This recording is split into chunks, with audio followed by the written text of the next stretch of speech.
students, today we will discuss chapter-wise summary of the novel The Grapes of Wrath written by John Steinbeck. Students, John Steinbeck is one of the most famous American writer and he has got Nobel Prize for Literature in 1960. To the most of his works are Of Mice and Men, The Grapes of Wrath, The East of Eden, Travels with Charlie, and his present novel, which is prescribed in your syllabus, The Grapes of Wrath, was published in 1939. And for this novel, he was also awarded Pulitzer Prize. And this novel deals with the Great Depression, which was wide separate in America at that time. So यहाँ पे जो America में great depression था, जो महामंदी थी, उस time ये novel लिखा गया है. So we discuss the chapter wise summary. In chapter first हम देखते हैं कि जो ये स्टोरी है, जो नोवेल है, वो एक ओक्लाहोमा प्लेस है अमेरिका में, वहाँ की स्टोरी है. और ये जो प्लेस है, वहाँ पे फसलें हैं पूरी तरह से सूख गई हैं, चारों तरफ से सूखा फैला हुआ है. किसान हैं वो काफ़ी, या फार्मर्स जो कम्युनिटी है वो बहुत ज़्यादा यूँ कहें कि खतरे में थी. The cornfield of Oklahoma shrivelled. Cornfield जो खेत थे वो पूरी तरह से कोलैप्स हो चुके हैं, ख़त्म हो चुके हैं. Fade in long summer drought. लंबे समय से अकाल के कारण, सूखे के कारण. अब चारों तरफ आसमान में क्या है, थिक क्लाउड्स ऑफ डस्ट. आसमान में चारों तरफ डस्ट है. The farmers tie handkerchief over their noses and mouths in order to save themselves from the dust. At night the dust blocks out the stars and creeps in through cracks in the farm houses. और रात को क्या है, ये इतनी ज़्यादा dust होती है कि उनके फार्म हाउसेज में भी घुस जाती है. During the day farms have nothing to do. Farmers के पास कोई काम नहीं है क्योंकि उनकी फसल टोटली बर्बाद हो चुकी है. तो सारा के सारा दिन वो खाली stare dazedly at their dying crops. अपनी फसल को बर्बाद होते हुए जस्ट वो उसको देख रहे हैं. और वो इस बात की भी चिंता कर रहे हैं कि अब उनकी फैमिली है वो कैसे सर्वाइव करेगी. Even their wives and their children also watch them in turn, and they are fearful about the disaster which they have to face in their future. Because जब वो पूरी की तरह उनकी फसल बर्बाद हो चुकी है, तो फैमिली के लिवलीहुड का उनके पास अब कोई भी साधन नहीं रहा है. तो इस जो फर्स्ट चैप्टर में हम देखते हैं कि ओक्लाहोमा की जो ड्रोट के कारण जो सिचुएशन है उसको देखते हैं. और हम ये भी कह सकते हैं कि ये पूरा का पूरा नोवेल है, एक रीजनल नोवेल है, रियलिज्म पे बेस्ड है. क्योंकि ड्रोट के कारण जो वहाँ की सिचुएशन हो चुकी है उस प्लेस की, और वहाँ जो ओक्लाहोमा से जो पीपल है वो अब मजबूर हो गए हैं कि वो उस प्लेस को छोड़ करके कैलिफोर्निया, जो उनका नज़दीक कोई शहर है, सिटी है, वहाँ पे जाने को मजबूर हो गए, so that they can get any work for their livelihood. तो हम यहाँ पे पूरे नोवेल, पूरे चैप्टर में यही देखते हैं कि ह्यूमन बीइंग है या जो फार्मर्स है वो पूरी तरह से आइडल हो चुके हैं. उनकी जो फसल है पूरी तरह से बर्बाद हो चुकी है. और अब वो अपनी फैमिली के, यहाँ तक कि फैमिली के छोटे छोटे बच्चे हैं वो भी बहुत ज़्यादा, हम कहें कि उस समय चिंतित हैं अपने जीवन यापन के लिए, अपने लिवलीहुड के लिए. In chapter we introduce the protagonist of the chapter whose name is Tom Joad. और his name is named after his father's name. ये अपनी फैमिली का, जोड्स फैमिली का बेटा है. जो ये मेन स्टोरी है वो जोड फैमिली की है, ठीक है. और ये उसका बेटा है. He is released from a prison where he served 4 years for manslaughter. किसी आदमी के कत्ल के इल्ज़ाम में वो 4 साल जेल में काट करके आया है. He was dressed in cheap new suit. नए सूट में है बट वो चीप है. Tom takes a ride with the truck and he meets a roadside restaurant. जो कि उसको रोड साइड रेस्टोरेंट पे कोई रेस्टोरेंट के पास कोई ट्रक मिल जाता है, उसमें वो क्या लेता है, लिफ्ट लेता है. The trucker's vehicle carries no riders, और उसने लिखा हुआ है कि जो जो ट्रक चलाते हैं वो किसी राइडर्स को, किसी साथी को अपने साथ लिफ्ट नहीं देते हैं। But Tom ask the trucker, Tom उससे पूछता है, तो वो एक अच्छा पर्सन होता है और वो टॉम को है उसमें लिफ्ट दे देता है। ठीक है। As they travel down the road, जब वो रोड पे ट्रेवल कर रहे हैं, the driver ask Tom about himself, then Tom explain that he is going to his father's farm, father के फार्म में जा रहा है। द ड्राइवर इज सरप्राइज, वो यह सुन के भी हैरान होता है कि जोड की फैमिली है वो अभी तक अपनी प्रॉपर्टी को या अपने खेत पे, वो कम से कम 40 एकर्स लैंड है जो उन्होंने एज ए हम कहें कि एज ए टीनेंट वो उस पर वर्क करते हैं, क्योंकि उस टाइम अमेरिका में शेयर क्रॉपिंग का सिस्टम था। जो मोस्टली लैंड थी वो लैंड ओनर्स के पास होती थी, और जो छोटे छोटे टीनेंट हैं, किसान हैं, वो उन पे एज ए शेयर क्रॉपर काम करते हैं। ठीक है। उनको जो फसल आती है तो उनको उनका हिस्सा मिल जाता है, और बाकी का हिस्सा वो लगान पे करने में या बैंक का कर्ज है पे करने में वो ख़त्म कर देते हैं। तो वो ये सुन के हैरान होता है कि अभी तक उसकी फैमिली है वो ट्रैक्टर का यूज़ नहीं कर रही है अपने खेतों की जुताई के लिए, और उनको इसके बारे में पता भी नहीं था। तो वो उसको बताते हैं कि एक ट्रैक्टर नाम की मशीन आ चुकी है और वो कम से कम 10 पीपल के इक्वल काम करती है। The driver report that much has change during Tom's absence, कहता है तुम्हारी एब्सेंस में काफ़ी कुछ चेंज हो चुका है। Great numbers of families have tractored out, बहुत सारी फैमिलीज है वो ट्रैक्टर्ड का यूज करती है अपने छोटे छोटे फार्म्स में।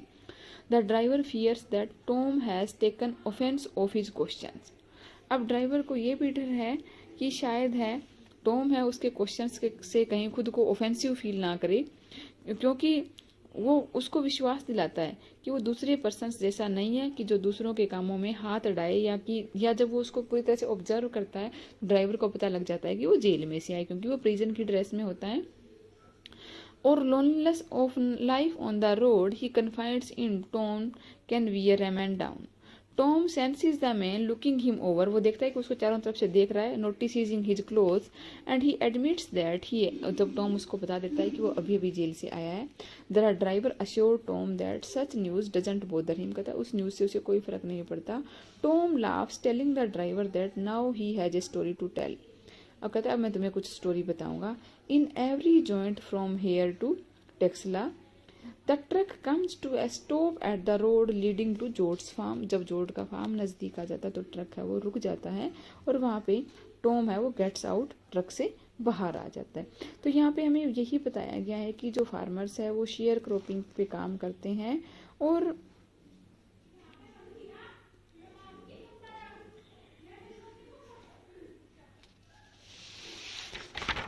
यहाँ यूँ कह सकते हैं कि उस टाइम जो ट्रैक्टर का भी खेती में यूज होने लग गया था, ठीक है ना, परंतु अभी तक आधे से जो शेयर क्रॉपर्स थे या किसान थे उनको अभी तक ट्रैक्टर्स के बारे में ज़्यादा नॉलेज नहीं थी। तो यहाँ हम यही कह सकते हैं कि जो इस चैप्टर में है, हमें जो हमारा मेन कैरेक्टर है उससे हमें इंट्रोड्यूस करवाया गया है। चैप्टर नंबर 3 हम देखते हैं कि on the concrete highway is, उसके जो दोनों साइड की ग्रास है वो पूरी तरह से सूख चुकी है, जो वीड्स है वो भी सूख चुकी है। And each of these plants दो सीमिंगली डेड, सारे के सारे प्लांट हैं वो डेड सीम्स हो रहे हैं, and actually teeming with sleeping life. Each has an abundance of seeds, हर एक प्लांट पे बहुत ज़्यादा सीड्स हैं, but they are waiting for a chance passing of an animal, की कोई उसके पास से कोई एनिमल गुजरे और वो सीड्स हैं वो झड़ के नीचे गिर जाएं और धरती में या मिट्टी में मिल जाएं। द विंड या हवा का वो इंतजार कर रहे हैं, और perhaps a human to dislodge them and separate them over a great area, या वो इंतजार कर रहे हैं कि कोई ह्यूमन बींग है उनको वहाँ से निकाले, डिसलोज करे और ग्रेट एरिया में उनको स्प्रिंकल कर दे। Though this sea of sleeping life moves an army of insect and lone land turtle, और यहाँ हम देखते हैं इस स्लीपिंग लाइफ में एक आर्मी ऑफ इंसेक्ट्स, यानी बहुत सारे इंसेक्ट्स हैं वो भी मूव कर रहे हैं इधर उधर, और एक अकेला टर्टल यहाँ पे हमें इंट्रोड्यूस किया गया है। यहाँ पे जो टर्टल है वो ह्यूमन बीइंग को रिप्रेजेंट करता है कि इस सूखे वाली डिसोलेट लाइफ में ह्यूमन बीइंग को कैसे सर्वाइव करेगा। तो किस तरीके से एक टर्टल है जो पानी से बाहर आ गया है, turning aside from nothing, turn aside, चलता जा रहा है बिना किसी काम के, and dragging the high domed shell all over the grass, और ग्रास के ऊपर बड़े बड़े शेल बना रहा है। It plods across the packing highway, leaving the little trail behind him strewn with the seed has shaken loose। और जैसे जैसे वो आगे निकल रहा है उसके पीछे पीछे जो जो वहाँ पे पेड़ पौधे थे उनके जो सीड्स हैं वो स्प्रिंकल होते जा रहे हैं। By a prodigious efforts, the turtle managed to climb up the road। Road पे चढ़ने के वो योग्य हो जाता है। तभी उस हॉट पेमेंट पे देयर वॉज अनदर हैजार्ड, उसके साथ एक दूसरी घटना होती है। एक sedan driver, a sedan driven by a woman serves around the turtle। उस टर्टल को है सर्व करती है, उसको बचाती है। बट ए मैन, परंतु दूसरी तरफ एक मैन है जो ड्राइव कर रहा है एक ट्रक को, डेलिबरेटली उस एनिमल को हिट करता है, जानबूझ के वो उसको हिट करता है। तो यहाँ पे हम यूँ कह सकते हैं कि ह्यूमन बीइंग में मैन और वीमेन दोनों के नेचर को बताया गया कि मैन है वो थोड़ा सा यूँ कह सकते हैं कि बाय नेचर ही डिस्ट्रक्टिव है, और ह्यूमन बीइंग के प्रोटेक्टिव जो वीमेन है उसके प्रोटेक्टिव नेचर को शो किया गया है, क्योंकि वो टर्टल को बचाने की कोशिश करती है। तो यहाँ पे हम देखते हैं कि for a long time the turtle struggles to flip itself back over and eventually he succeeds. यहाँ पे हम ये कह सकते हैं कि जो टर्टल है वो सिम्बोलाइज करता है उन ह्यूमन बींग्स को जिनको ओक्लाहोमा से माइग्रेट होकर के दूसरे सिटी में जाना पड़ता है। जो वो कहाँ जाते हैं, एक नज़दीक के ही एक शहर में जाते हैं जहाँ पे वो जाने को मजबूर हो जाते हैं, और उस प्लेस का नाम है कैलिफोर्निया, क्योंकि वो चाहते हैं कि वहाँ पे जाके शायद उनको कुछ वर्क कुछ काम मिल जाए। और स्पेशली जो ये टर्टल है वो टॉम की या जॉर्ज फैमिली को रिप्रेजेंट करता है। ठीक है, तो यहाँ हमें यही बताया गया कि किस तरीके से लोगों उन्हें है वो एक बहुत ही डिफ़िकल्ट लाइफ को वो लोग जी रहे थे, उस टाइम फेस कर रहे थे। चैप्टर 4 हम देखते हैं कि जो टॉम जोड है वो अपनी फैमिली की तरफ, जहाँ या उनकी फैमिली रह रही है उस फार्म हाउस की तरफ जा रहा है, और रास्ते में वो विस्की के कुछ सिप लेता है जो वो अपनी पॉकेट में लेके जा रहा होता है। वो अपने शूज़ है वो रिमूव कर देता है and plods along the dusty roads, और पूरे उस रोड पे है बेयर फुट चलता है वो। तभी वो नोटिस करता है कि उस रोड पे वो चल रहा है तो वहाँ पे बड़े बड़े मिट्टी के सेल, यानी मिट्टी के काफ़ी बड़े बड़े सेल से खोदे हुए हैं जो कि टर्टल ने क्रॉल करके खोद दिए थे। वो उनको उठा लेता है, उनको अच्छे से देखता है, और फिर वो कहता है उनको रोल करके रख देता है अपने कोट में as a present for the kids, ताकि वो किड्स को उनको उपहार में देगा।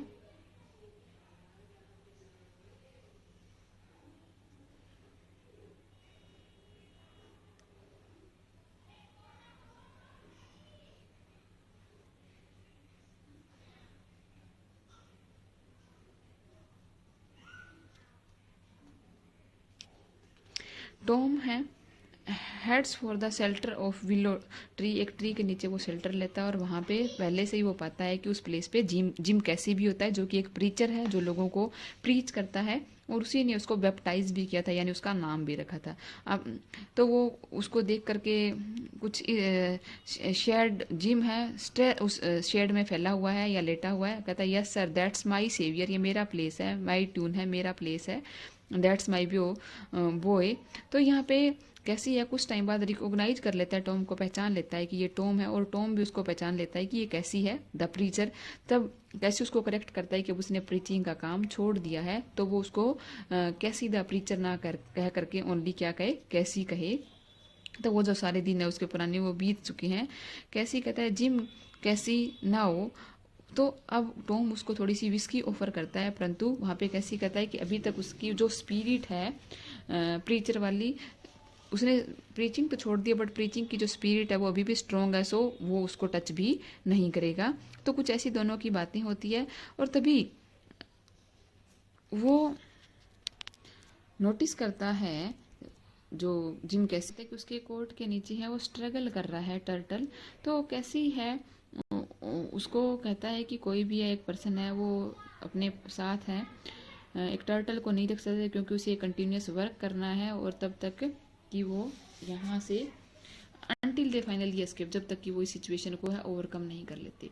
लाइक द टर्टल कैसी feels has questions of old gospel यानी हम कह सकते हैं कुछ टर्टल जिस तरह से छुड़वाने की कोशिश कर रहा है, उसी तरीके से ये जो कैसी है वो भी उसको क्वेश्चन कर रहा है या उसको बताता है कि जो यहाँ जो इन पीछे जो जिन 4 इयर्स में वहाँ क्या क्या चेंज हुआ है, उस सिचुएशन के बारे में वो पूरा का पूरा है टॉम जोड को वो बताता है। यहाँ इस 4th चैप्टर में हम देखते हैं कि जो कैसी का एक क्राइस्ट लाइक एटीट्यूड है या जीसस क्राइस्ट की तरह की उसकी क्वालिटी होती है, वो कुछ गॉस्पेल्स की तरह उसके साथ है बातचीत करता है, परंतु उसके बाद हमें उसके कैसी के ओवरऑल उसके इंट्यूशन के बारे में पता चल जाता है कि वो प्रिटेंड तो कर रहा है कि उसने प्रीचिंग को छोड़ दिया, बट अभी भी उसमें उसका या एक कहें कि प्रीचर्स की क्वालिटी उसमें अभी भी है। तभी जो है कैसी है टॉम से उसके फादर और उसकी फैमिली के बारे में पूछता है, तब टॉम कहता है कि he doesn't know because he had been in prison for 4 years and he has received no mail from him. Tom tells Casy how he killed a man in a drunken brawl, और बताते कि किस तरीके से उसने drunken की position में एक ब्रोल में कैसे उसने उस आदमी को मार दिया, चाकू मार दिया था, जिसकी वजह से उसको जेल जाना पड़ा। He is on parole now after serving 4 years, कहता है वो 4 साल की जेल काटने के बाद है वो पैरोल पे है। टॉम टेल्स कैसी that prison was not bad, कहता कुछ तरीके से वो बुरी नहीं है, बिकॉज वहाँ पे आपको रेगुलर खाना मिलता है, कपड़े मिलते हैं और प्लेस मिलता है बात करने के लिए, नहाने के लिए। Tom and the x preacher यानी जिम कैसी अलोंग वो इकट्ठे आफ्टरनून तक का टाइम स्पेंड करते हैं। Casy remarks that there should not have been good corn crop this year but the dust had not come, यदि वो डस्ट नहीं आता तो कहता अच्छी क्रॉप थी। The Tom observes that every year he can remember there was a good crop coming but it never come this year, इस साल वहाँ पे कुछ भी नहीं था। Tom explain how his father grandfather brother Noah, जो उसका बड़ा भाई है, stole their house when it was abandoned by another family, जब कहता है कि उसके भाई ब्रदर ने है किस तरीके से है stole their house when it was abandoned, कहता है जब उन्होंने अपना घर वापस लिया था जब उसको किसी दूसरे फैमिली ने छोड़ दिया था। Unable to tow a whole house away they cut it half only to find upon their return and that a neighbour had stolen the other half, और दूसरा हाफ है उस घर का किसी एक नेबर ने ऑक्यूपाई कर लिया था। तो द जोड place finally comes into view, but even from a distance Tom and Cassie realize that something is wrong, no one is there। वो देखते हैं कि वो प्लेस है जो ओक्लाहोमा का जो प्लेस है वो लगभग खाली हो चुका था, अभी तक वो दोनों ही पर्सन हैं और उनको कोई तीसरा कोई और पर्सन है वहाँ पे नहीं मिलते हैं, और वो ये भी नोटिस करते हैं कि चारों तरफ है वहाँ पे ग्रीनरी नहीं है, सारी की सारी क्रॉप है वेस्ट हो चुकी है। तो अब हमें पता चलता है कि जो जोड है उसको पता चलता है कि उसकी फैमिली को किन किन मिसफॉर्चून्स का सामना करना पड़ रहा है, वो अभी तक अपनी फैमिली से मिला नहीं है।